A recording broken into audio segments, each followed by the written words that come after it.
Hello and welcome to episode 1 of series 1 of our brand new podcast, Matchett and the Other Guy. Now, we haven't really got much of an idea of direction where we're going to go with this podcast, beyond the fact we are sitting on the porch at my place in Lake Wylie in Charlotte, and all we're going to do is really have a chat about something. And if there's one thing I believe the COVID crisis has taught us, is that there is a great need to get together, however that's achieved, and just have a chat. So, we want to thank you very much, and you're very welcome to join us as we sit here and have a chat. So, however you consume your podcasts, whether it's at home or in the car or on the train or wherever it is, you're very welcome, and we hope you'll come along with us on every episode. Now, you know who I am. I'm Matchett. Used to work in Formula One, used to work as a Ferrari mechanic, used to work in TV. Now I'm not really sure about an awful lot of things. And the other guy is Kevin. So Kevin, what are we going to talk about today? We're going to talk about what I think would be a good topic right now is Halloween. We're coming up on Halloween, and I think it's a good time to reflect on maybe the traditions that you had as compared to what I grew up with, right, and how things compare and contrast. Yes, so for those who may be unfamiliar with me and or Kevin as the other guy, Kevin, you're an American. I am. Now, I am an American, but not through birth, but through choice, had taken naturalized citizenship, but my accent may give away that, in fact, I was born in England. So, yes, we have very different backgrounds. And I have to say that Halloween in England, in my childhood, and you know, I'm late 50s coming up on 60 now, so you can figure that out in terms of how long ago. In terms of my childhood, Halloween wasn't really celebrated at all. My sort of grasp of Halloween, trick-or-treating, for example, this all came from watching American TV over in England, frankly. And my first introduction to trick-or-treat would be through Charles Schulz's Snoopy cartoons, quite frankly. Yeah, but we didn't really celebrate it. I mean, it was October the 31st, and then it was the next day, and that was about it, really. But now the younger generations are so familiar with Halloween. Of course, it is celebrated in England in the same way it's celebrated in the States. But what are your childhood memories of Halloween? Well, obviously, it's probably like what you've seen, you know, in the media and such like that. You know, being over here and such is, you know, you got dressed up in whatever character and you went out trick or treating, and it's as far back as I remember for sure, because I was born in '69, and I can remember, you know, from my earliest days of remembering going out and doing the costumes and such like that.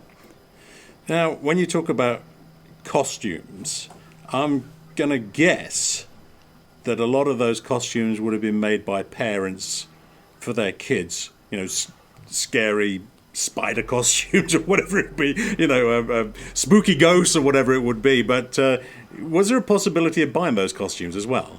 Yeah, actually, during my time, that's pretty much what you did. You went to the store, and there was this wall of these boxed costumes, and they were made by this company, I believe, called Ben Cooper, as best I recall. And they were in these boxes and had a little cellophane window with the mask, and it was everything from the $6 Million Man to Fred Flintstone to Land of the Lost. Oh wow! Yeah. Whatever was the cultural thing of the time, and of course they changed over the years. But it was that was a magical time going and seeing that wall of costumes and picking something out. Yeah, and can you remember what your first costume was? Or what was your first memories of Halloween as a... I was thinking about that just the other day. Really, I think it might have been Woody Woodpecker. I'm not sure. I have a picture of me wearing a Fred Flintstone one, but in the picture, I'm old enough to where I would have trick-or-treated a few years prior to that, I can just tell. But Woody, I think, is the one I can remember barely going back as maybe a first. And so forgive my ignorance here of Halloween traditions in America, but that's kind of what we're talking about here. Did you always go out with parents? Were you always sort of chaperoned around the town or around the neighborhood, or was it the bunch of kids just went out on their own on the bikes? No, it was I'm sure everyone's a little bit different in your neighborhood and such like that. Like, if you had a lot of kids in the neighborhood, and I always went out with pretty much my mom. I don't remember my dad really ever going. Yeah. But it was once it kind of got dark, we'd already eaten dinner, and it's put on the costume. And now it's dark. Let's kind of head on out, and we'd tromp the neighborhood for however bit of time. But it's funny. I mean, if you see like the speaking of Charles Schulz, the Peanuts cartoon, the Halloween special, it's a bunch of young kids out on their own. Of course, you never see adults in those cartoons anyway. Yeah, but, so you never hear them. I mean, as an aside, you never hear adults talking. No, which has been a good touch, I think. Yeah, it is. Yeah. And it was always pretty much at the same time, I'm guessing, right? So at sundown or as it became night, and that time of year. So we're talking 6 p.m., 7 p.m. maybe? Yeah, if the time had already changed. Nowadays, I think you almost see like Halloween happens and then the time changes. Like I think this year it's the next day or something like that, or that evening. But yeah, pretty much we'd finish dinner and then head out. And I'm not sure how long or how far we go. It's been a few sleeps since then. But we go around and just trick or treat, with mom. Yeah, and come back with these huge bags of, I would call them sweets in England, candy in the States, and were they all sort of Halloween specials? I mean, I can remember I've seen on TV things like, Halloween dentures, teeth, and that sort of thing. You're supposed to enjoy eating. Sounds revolting, but I haven't really got a sweet tooth piece, so much of this candy would be lost on me. Yeah, I mean, there's been lots of things that kind of been invented since my day. They have like wax vampire teeth and all these kind of things like that. And but we would go out and if you hit the home runs if you got like a Reese's cup or a Snickers or an Almond Joy or something like that. That was anything. All the chocolate family was usually pretty good. Yes. Well, and were you supposed to eat them all that night, or did parents sort of make sure that you only had one a day for the next 6 weeks? I don't remember being rationed, but I didn't go too crazy. There was always that magic moment too when you dumped it out. When you got home on the floor and kind of would sort it. I like to sort them. Put all my Reese's in one pile and whatever. And of course, I have to let mom have some, a little bit. Yeah. Well, you're a great organizer anyway, aren't you? You like to organize. I try. Yeah. But I always remember my mom liked black licorice and I didn't, so that was always an easy one. See, I do like licorice. So if there was licorice on offer, I would have enjoyed that. Yeah, it didn't show up very often, but occasionally there'd be something in there that was licorice, so I would gladly share those. But so we didn't really celebrate Halloween. Most definitely not in the way that it's celebrated in America. And I'll tell you the thing that in latter years that still surprises me, but in a very good way, is the ongoing tradition in the States that adults wear their costumes and go to work in Halloween. I've seen that. Hey, I all my medical knowledge comes from watching episodes of Scrubs, and I've seen on Scrubs where the nurses dress in their Halloween costumes and go to work. So, and that still happens in the States, right? People dress up. Yeah. Yeah, I'm pretty sure it does. I haven't been in a corporate office environment in some time, but I remember I remember one time our department we did a whole thing where like our manager was old Mother Hubbard or the old woman that lives in a shoe, and we were all the mischievous children. So we created all these costumes, and I remember each department did a theme. I think one was like the Addams Family, and then we were the kids in the shoe, and we did a parade and stuff, and they judged us, and I think we won prizes and stuff like that. So that made your workday fun, add a little something to it, and was interesting. Yeah. But we didn't really do it at school though. I think some schools might do it, but have little kids parades and stuff like that. Oh, yes. Growing up, I don't remember really doing anything like that. It was always that night you came back and got ready. Yes. I have a feeling, from watching Charles Schulz, or reading the cartoons and seeing the animations, I have a feeling the kids used to go to school wearing those costumes, but... I'm basing that on my knowledge of American TV, not first-hand knowledge. So... Yes, we in England never really celebrated Halloween, as I said, but what we do celebrate, which is very close to Halloween, is Guy Fawkes Night, or Bonfire Night, which is the 5th of November.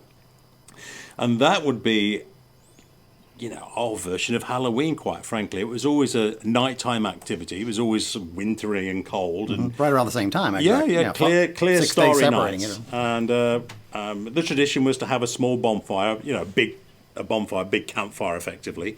And we would burn in effigy Guy Fawkes. And if you're unfamiliar with the Guy Fawkes story, Guy Fawkes attempted to, if I get this right, I mean, I'm thinking about my history lessons from when I was a kid. Guy Fawkes attempted to blow up the House of Lords in England when I think James I was on the throne, King James I, in 1605. This is how long this tradition has been going on. And, well, for better or worse, and depending on one's point of view and politics, Guy Fawkes and his conspirators were apprehended before, but only moments before, I think, Guy Fawkes could light the dynamite and blow up the House of Lords. So he was captured. And the celebration of Guy Fawkes is really the imprisonment and eventual torture and killing, execution of Guy Fawkes. And it's a celebration of the fact that James I survived. So, of course, all of this was lost on us as kids. And remember, this is 1605, so it's been going on every year, literally for centuries. In England, wow. Right? For centuries. So I remember as a kid, all of my school pals, we would make an effigy of Guy Fawkes known as a guy. And it was basically an old pair of jeans and a sweatshirt or a t-shirt stuffed with straw or newspaper, and then you'd sort of form a head out of a soccer ball, a football, or out of paper, whatever it was, nothing fancy. But then as kids, we would push the guy around in an old pram or a wheelchair or a pushchair or whatever we had, whatever you could get your hands on. And rather than trick or treat him, we would knock on neighbours' doors and ask for a penny for the guy. A penny for the guy. So somewhat similar in tradition. I would say so, absolutely. And so, if our neighbours were generous enough to give us a few pennies or a few shillings, we would then spend these on sweets, on candy, of course, and also on fireworks, because unlike in the States, November the 5th is England's opportunity to set off fireworks. So we would do that. And of course, the other thing I was thinking, now you've just jogged my memory, we would have this, talking about sweets, candy, we would have this bonfire toffee. And it was very hard. I mean, it was rock hard. And it looked like stained glass, but it was very dark with lots of treacle in it.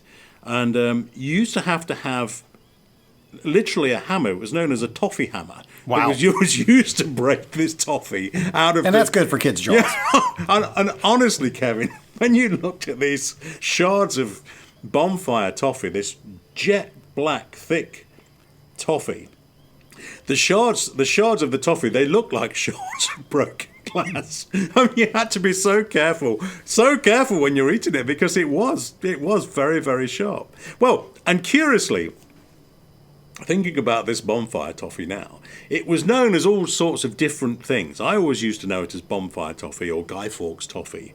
But remember, sort of Britain is made up of England, Scotland, Ireland, Wales, and all of these nations have their own version of it, I'm sure. But I have seen it referred to as claggum. Claggum. I think this is a Welsh term. Okay. Now, when I think of my Formula One friend and former colleague in our broadcast, David Hobbs, when he talked about clag at the side of the track, which was the rolled up pieces of rubber. Exactly. I wonder whether or not that's actually where David Hobbs got clag from for the tire debris, because it looked like these shards of bonfire toffee. David probably doesn't even know himself where he got that from, but I wouldn't be surprised if there's a connection between pieces of racing rubber tire at the side of a racetrack and this rock hard toffee, but I always used to know as bonfire toffee. Yeah. And in the States, I mean, our main thing with toffee is the Heath bar, which Right. is, I think a Hershey product or something like that. Okay, It's very, okay. very, very mainstream. But really, that's kind of all we have as an option. I'm sure there's many out there and such like that, but that's what we're kind of offered here. Yeah. So the idea of a toffee hammer is a non-starter in the States. No, not that I know of. Yeah. I wonder whether or not if you went on, it'd be an interesting night. Let's have a look on eBay and see whether or not we can find a bonfire toffee hammer, bonfire toffee hammer. I bet they're there. I remember them. God, if you purchased a tin of toffee when I was 9, 10, 11 years old, so let's say in the middle of the 1970s, you would have this little hammer that was about 6 inches long, and the head of the hammer would be about 3 inches long, but its sole purpose was to break up the rock hard that's a new one on me. rock hard toffee. Yeah. So what? I was kind of curious, talking about the Halloween and stuff. What kind of candies that y'all had there that were similar to what we had, and such like that? Like again, getting like a Reese's cup was a big deal, or Snickers or something like that. That kind of was standard. You know that I haven't got a sweet tooth, so I'm far from expert on chocolates and sweets, because even as a kid they didn't really appeal. Like I said, the toffee, because it was not particularly sweet, I used to like the bonfire toffee, and anything that wasn't overly sweet I would enjoy. But I do remember, I'm fairly sure that marathon bars in England were the equivalent of a Snickers bar. Chocolate and peanuts, right, basically? Yeah. Caramel, I think nougat in it too.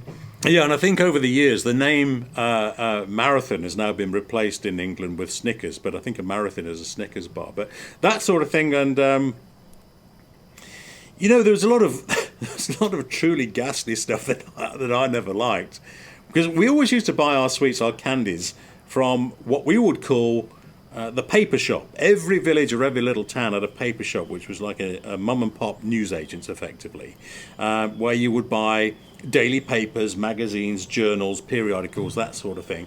And for the kids, there would be all the usual chocolate. We never used to have Hershey's. That never arrived over in the States. Was over in England. Was Cadbury a big one? It was Cadbury's, absolutely. It was Cadbury. I would think so, It was a big chocolate producer, yeah. But that was all rather expensive for us, and we hardly have any money for anything. Most certainly not for expensive chocolates and candies. But we did used to have a couple of pennies, and the shopkeeper. And I remember in our village, I think our shopkeeper, newsagent, was called Mr. Spencer in our little paper shop. And Mr. Spencer used to have a sweet tray, which was a wooden tray with little compartments in it, and it was filled with sort of very generic, non-branded, very cheap candy sweets, fruit salads we used to have, and blackjacks with just little bits of licorice, and Smarties, sort of loose Smarties, that sort of thing. Yeah. And all rather ghastly, but they were cheap. I think the closest we had was something called a grab bag. You'd see when I was younger. I remember those because you didn't know what you were getting. Yes, now we did have those. Yeah, but they were called lucky bags in England. Lucky bags, and I think they started out as literally a little paper bag, unbranded. That was something that the shopkeepers used to make, and inside would be a few nondescript pieces of candy, and usually a completely useless plastic toy that nobody wanted and very seldom worked. It would be a little plastic whistle or something like that, or a little figure of a soldier or something. And I think over a period of time, the sweet manufacturers must have twigged onto this, that there was a market here, and we started to see them being branded as lucky bags. Okay. Yeah. The one thing that I always remember that was just truly awful, it was something that was called like a spaceship or a flying saucer. And it was 2 pieces of rice paper in like a bubble wrap form, and in the middle of the rice paper was sherbet powder, and it was so it was awful. So you'd bite on the spaceship or the flying saucer, whatever it was called, and you'd have to eat this rather awful rice paper, and then the rice paper would sort of dissolve, and then you'd have this mouthful of very sour sort of lemon flavour sherbet or something. You never had spaceships? Or no, nothing like those. But we had the stuff that wasn't quite a home run in the mix. There was always around Halloween. There was these generic little wrapped. They were wrapped in either orange or black paper for the holiday, and it was kind of you'd pull the ends and it would spin open, and it was like a peanut butter chew. We had those, which were kind of generic. I like I'd rather like those. I quite like peanut. See, it's not sweet, so I would have quite liked peanut butter. Yeah, I mean, like I say, but it didn't even compare anywhere near a Reese's cup for the same thing. Yeah. But there was, your harder candies, Smarties, Sweet Tarts. We had ones called bottle caps. What are sweethearts? Sweet Tarts. What are they? They're just a little kind of like a bigger than a Smartie, and they got kind of a little tartness to them, but they're fruit flavors. Oh, okay. You just kind of chew them. Yeah. And then the bottle caps were another version, kind of like that, except they were made kind of based on cola. Like one would be cola flavor, one would be grape soda flavored, probably like a root beer was in there.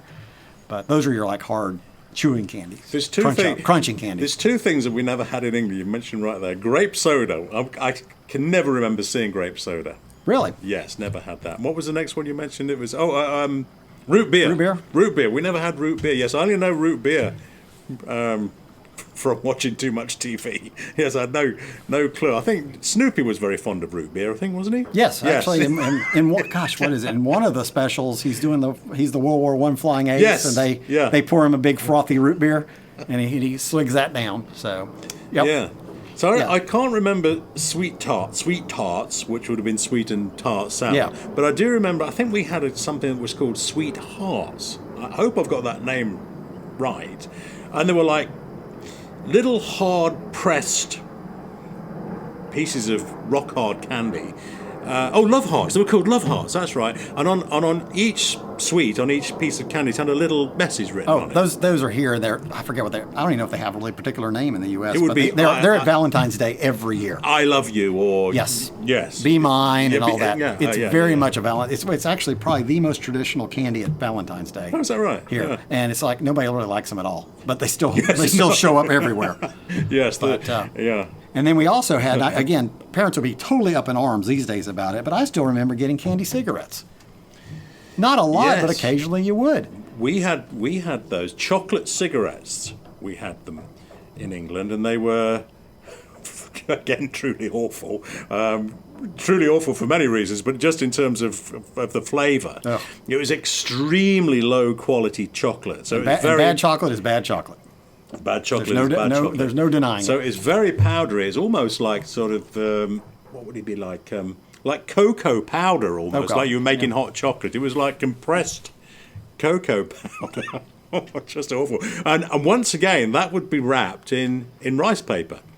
Well, they're big on rice paper, apparently. To make them look like cigarettes, and they would be sold in a pack of, I'm going to say a pack of 10 or whatever it would be, I'm not really sure, but in cartons that were most definitely designed to look like a pack of cigarettes. Yeah. Ours were more little chalky sticks, and I just remember them being hardly having any flavor, and you just pretend with them and stuff like that. Yeah. But I don't think they ever sent me down the wrong path. I said, if the candy's this bad, I'm sure the real thing's probably even worse.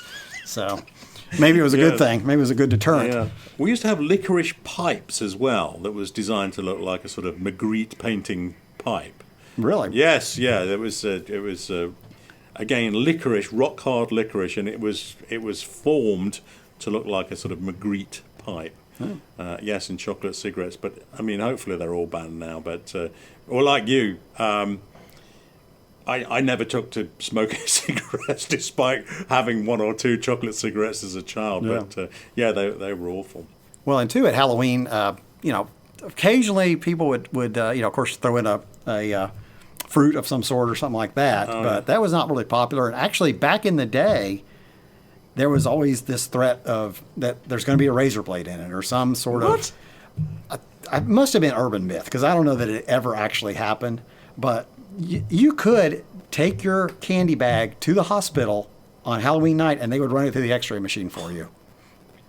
Now, my parents, we never did that. How awful, Dad! How awful for kids to have to think about doing that. Again, I think it's an urban legend that probably never actually happened. Wow. But we just really didn't get, we wouldn't eat the fruit anyway. And then, then you get the occasional like homemade something like a popcorn ball or something that somebody, but I don't know how I was about something being made in somebody's kitchen, especially if I don't know them. So, yeah. See, I was the opposite, really. I mean, I can speak from many kids growing up my age in England, I'm sure that most of our stuff was actually made at home. Like I say, the bonfire toffee, that very hard black toffee that you used to use a hammer to break up. That was always made at home. And there was a little rhyme that went with Guy Fawkes Night. Let me see if I can. It was remember the 5th of November, gunpowder, treason and plot. And we in England should never forget the gunpowder, treason and plot, or something. It was something like that, and it was something we used to dance around the fire while Guy Fawkes was burnt in effigy. Like kids do. Like kids do. Come on, youngins, let's all gather around. Something like that. We'll have to look online. Hey, if you're interested, have a look on, I don't know, Wikipedia or Google. I'm sure there's some very fascinating history back there. Yeah, and baked potatoes were the thing to have on bonfire night on the 5th of November. And traditionally, they would be baked potato that's wrapped in tin foil, aluminium foil, and they would be put in the embers of the bonfire. Oh, okay. Yeah, so you'd scrape. I mean, the bonfire would probably go for burn for hours, but would scrape some of the burning coals to one side, and cook the baked potato in the embers of the fire, and then open them and always have them with baked beans and too much butter. Oh, very good. Yeah. That's the secret of making good kedgeree. By the way, I was told by a great friend once. What is that? Kedgeree is a sort of it's a rice. It's basically a rice dish from India, Pakistan. Oh, okay. And it has, if I remember right, it's a lot of rice, and I think kippers are involved in it, smoked fish. Okay. And a good friend of mine years ago, he said, do you know the secret of making good kedgeree? And I said, no, Robin, what's the secret? He says, too much butter, which means you can never have too much butter in your kedgeree. Yeah. So that was something you put on the health plate. Yeah, that's right. That was the secret to a good baked potato as well, was too much butter. Well, when did you notice that things maybe were evolving Halloween-wise back then? I would suggest it was probably, most certainly not in my day, but not in the 60s, not in the 70s, maybe around the mid-1980s. But this would be a direct result, Kevin, for sure, of England having American TV shows and the idea of trick-or-treating and carrying it over. Yeah, absolutely. And now, of course, it's a big thing. And in a way, I'm rather sad to say, but I think Bonfire Night, Guy Fawkes Night, is dying off in favour of Halloween taking over. Oh, really? Yeah, that is sad. You lose something out of the deal. It's a 400-plus-year-old tradition, so I mean, I'm always one for tradition, and I think it's great to keep that alive. But of course, as we've just been discussing, when you actually look at the base elements of what Guy Fawkes Night, Bonfire Night is celebrating, it's the torture and execution of a prisoner. It's not, and these things just get lost in history, Well, of course, I mean, Halloween in the U.S. really has evolved to be, about kids in costumes and going to get candy. I mean, that's the core element. You have adult parties and stuff like that. Sure, everybody gets dressed up, and there's all these fun things around it and other things, haunted houses and such like that. Yes, yeah. Now, the other thing, there's a striking difference. I know that Halloween in the States is not the day for setting off fireworks, but as we just chatted about before, November the 5th in England is our day for setting off fireworks. But I was always so super impressed with the quality of the fireworks that you guys had in the States in comparison to the tiny little things we used to celebrate with in England. I mean, no great explosions, no wonderful colour detonations in the sky, but tiny little things that went bang. I mean, we used to call them bangers. And you'd buy them from the paper shop, which seemed to be... Folks often talk about the pub in England being the sort of the gravitational centre of most small communities. Everyone would meet in the pub. Well, as adults they would, but as children, if we're strolling around the village on a Saturday afternoon, for example, and you went into the paper shop, you would invariably meet half a dozen of your school friends. They were in there reading the comics and buying sweets and generally making a neighborhood gathering spot. Yes, absolutely, yeah. And when it was getting close to bonfire night, the week before, the newsagents, the paper shops, would start to stock fireworks. And we would, on a Saturday afternoon, be waiting for the delivery van to arrive and using our few pennies that we'd managed to amass from selling, from asking for a penny for the guy. We would buy some of these little fireworks, and bangers were the things that we used to like. So you'd buy a box of 10 or a box of 20, but they were very small and, not very impressive. Here they're firecrackers. Fine, okay. So about the size of a cigarette. Yeah, we were saying about half the size before. and not quite as wide. Right. And yes, you'd buy them here. I grew up in a county that didn't allow fireworks, but we did have a lake house. So we would always be heading down to the lake house on July 4th, being summer and everything like that. So we would stop at one of the stands. I'd load up, and we'd go on in. Now, we didn't have a ton of money to spend, so you'd buy some of the firecrackers. Well, they were all actually interwoven together. Yeah. So the idea was you'd light one and just throw it, and it just bang, bang, bang, bang, bang, bang, bang, bang, bang, bang, bang, bang, bang, and go through the whole thing. Well, I thought as a kid, why would I do that? So I would always unravel them and take them out so I can do one at a time and make it last a lot longer. Well, that would be a terrifying proposition for us in our little villages in England. Getting rid of all those bangers in one go. No, we'd never do that. I mean, if we bought 10 bangers, we would expect them to last at least a week.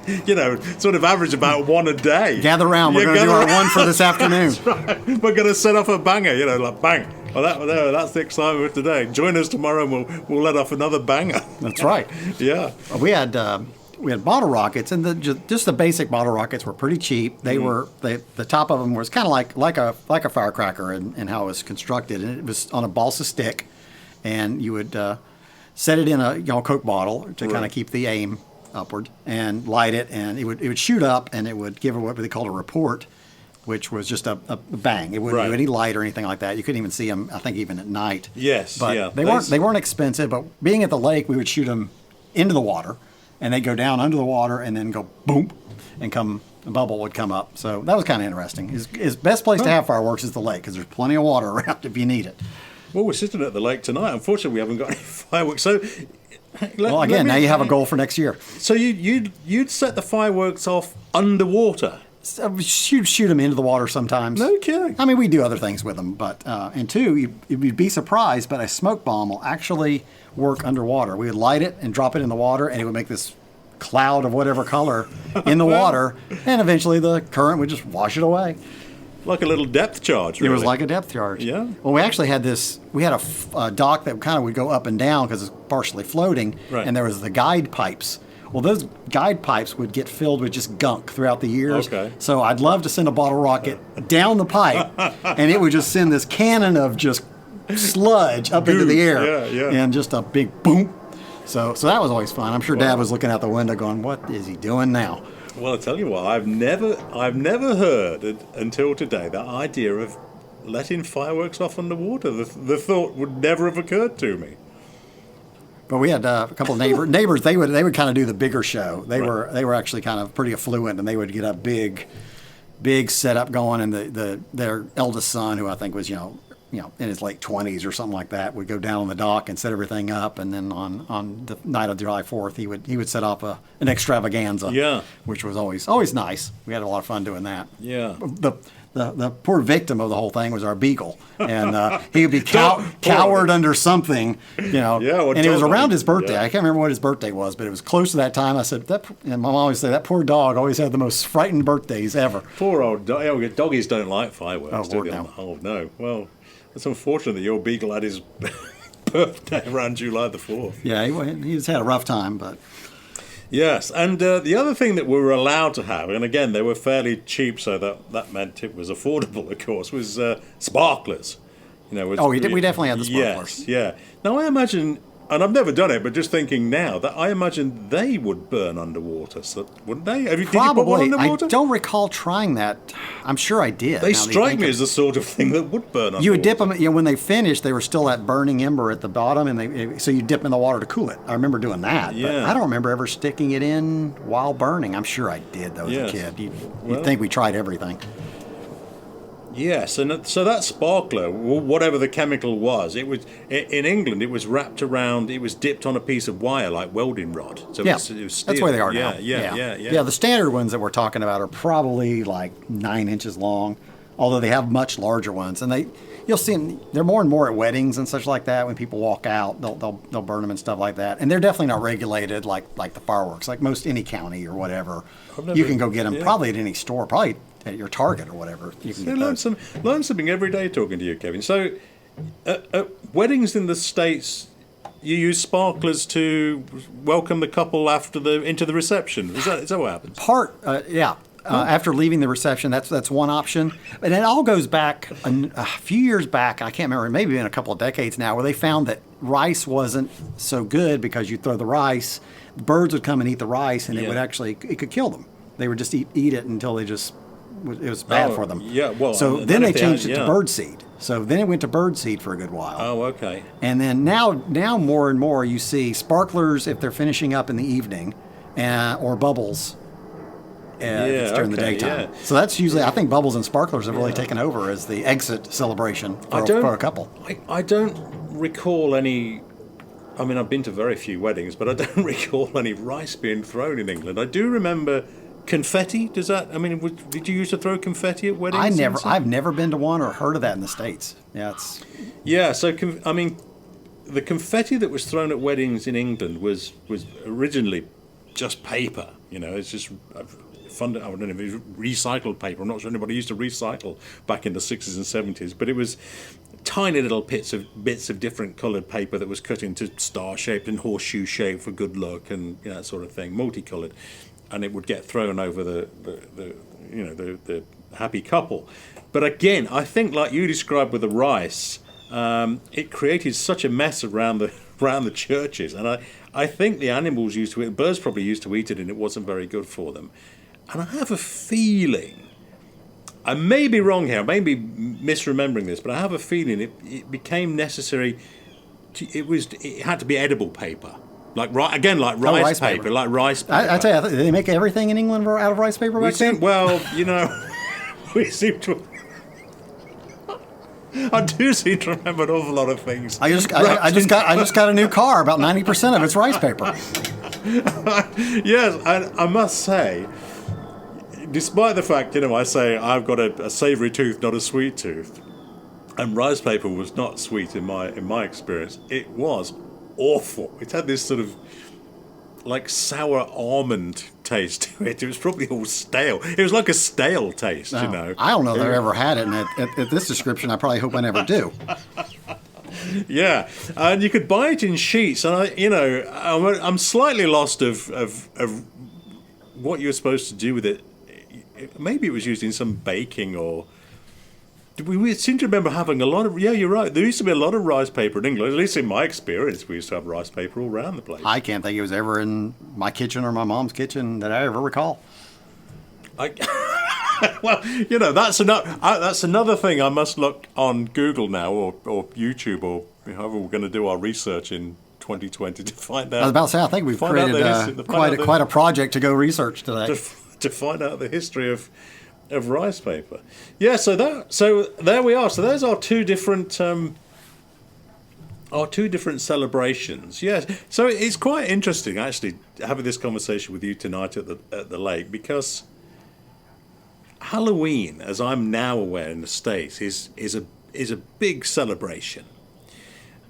But when I was growing up as a kid, hardly anybody was aware of it in England. Which I do find surprising, yeah. Yeah, and conversely, Bonfire Night or Guy Fawkes Night in England was a big occasion that we all look forward to, and hardly know about it in the States, I'm guessing. Oh, there's an extremely small percentage that would have a clue what you're talking about, I'm sure. Yeah, so there we are. Two different cultures separated by the Atlantic Ocean, and of course again, England is more and more aware of Halloween because of TV, and it's now taken over, most definitely. And I think the other thing that happened in England with Bonfire Night and Fireworks Night, as it also known, is it's just the danger of injuries from fireworks, and those private celebrations of just family or two families getting together started to fall away in favour of more organised displays for safety reasons. Yeah, you know. get the So- community together. Yeah, so the town or the village would have one big bonfire. But there was still, it was still a fairly big thing, you know. I mean, some of those bonfires, as I remember as a kid, would have been 30 feet tall. Oh, yeah. I mean, it was... That's right. So if you're going to have the whole town in, might got to make it grand. Yeah, and the villagers, I remember, like, the villagers at the time, you know, we would be building the bonfire. It would be a communal thing, and the bonfire would be... It would take a good week or 2 weeks to everyone bring their, you know, it's not just rubbish trash, it would be wood, you know. Yep. Bring all your wood down and... Tinder and... yeah, all of that stuff, and build this big conical, you know, bonfire. But the little celebrations started to fall away. But I don't know about you, I'm sure you will be in agreement with this. The quality of fireworks now that we have available to us are just phenomenal. I mean, we're very unlucky in Charlotte having the nice baseball ground down in town because they have quite a number of fireworks. Our minor league baseball team, yeah, they're based uptown. So when they do a night game, I think everybody that lives down there gets a great fireworks show right out their balcony. Yeah, and I've been to 2 or 3 of them. I mean, trying to follow baseball is still quite a challenge for me, but I do enjoy it. I enjoy the atmosphere down at the Charlotte Knights game. It's a beautiful little stadium they built down in Charlotte. But with the added attraction at the end of the evening of having these firework nights, and you know, we were discussing these little, you know, bangers that we used to let off, or firecrackers, and now when you look at the incredible complexity of modern fireworks, how they'll sort of display different colours and all going at the same time. I mean, just phenomenal. Oh, yeah. It's definitely a cottage industry with a lot of talent. It is, isn't it, really? Yeah, I look forward to it. I look forward to it very much. Well, I think we've covered some very interesting topics tonight. we have. And thank you again for joining us. And you've seen now basically what the idea with our podcast, Matching the Other Guy, is going to be. Is we're not really... it's not really about much at all, is it? But I do like the idea of just sitting down and having a chat. You can hear the planes going over here, and we are... You know, we're recording literally this, sitting on the porch. We're recording this on the porch on Lake Wylie, and I hope you've enjoyed episode 1. And if you feel so inclined, join us again for episode 2. Absolutely. We'd love to have you. Yeah. Say goodbye, Kevin. Goodbye. Bye-bye.